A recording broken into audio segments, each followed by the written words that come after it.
Tincture కల్కి 2లో Deepika walkout చేసింది కదా, మరి సుమతి క్యారెక్టర్లో ఇంకెవరినైనా తీసుకుంటారా లేదా సుమతి క్యారెక్టర్నే తీసేస్తారా? కల్కిలో చాలా ఇంపార్టెంట్ రోల్ కదే, అలా వాకౌట్ చేస్తే ఆడియన్స్ వేరే వాళ్ళని యాక్సెప్ట్ చేస్తారా?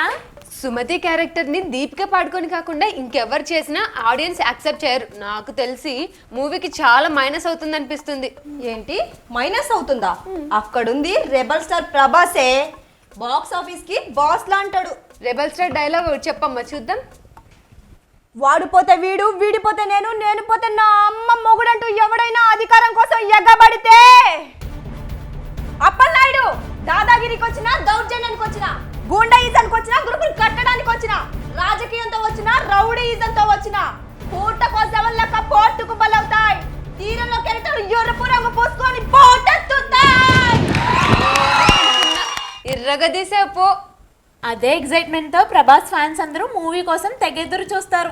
ఫస్ట్ లుక్ నుంచి మూవీ రిలీజ్ వరకు సెలబ్రేషన్ లా మారుస్తారు.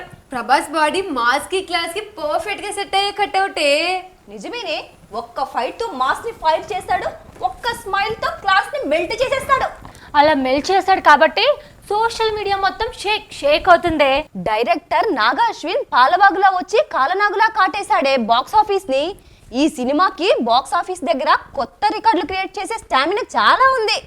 సో సుమతి క్యారెక్టర్ ఉన్నా లేకపోయినా వేరే నటిని రీప్లేస్ చేసినా మైనస్ ఏం జరగదు. అర్థమైందా రాజా?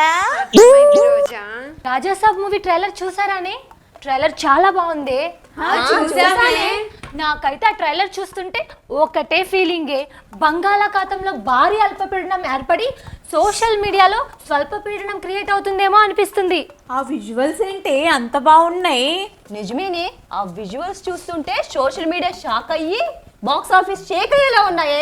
రాజాసాబ్ ట్రైలర్ లో రెబల్ స్టార్ ఫైర్ ని చూస్తుంటే వరల్డ్ మొత్తం అవుతుంది అడ్మైర్. ఆ డైలాగ్స్, ఆ విజువల్స్, ఆ బీజిఎం చూస్తుంటే రాజసాబ్ మూవీ ఓపెనింగ్స్ తో ఉరిమేసి రికార్డులన్నీ రాత్రికి రాత్రే తరిమేస్తుందేమో అనిపిస్తుంది.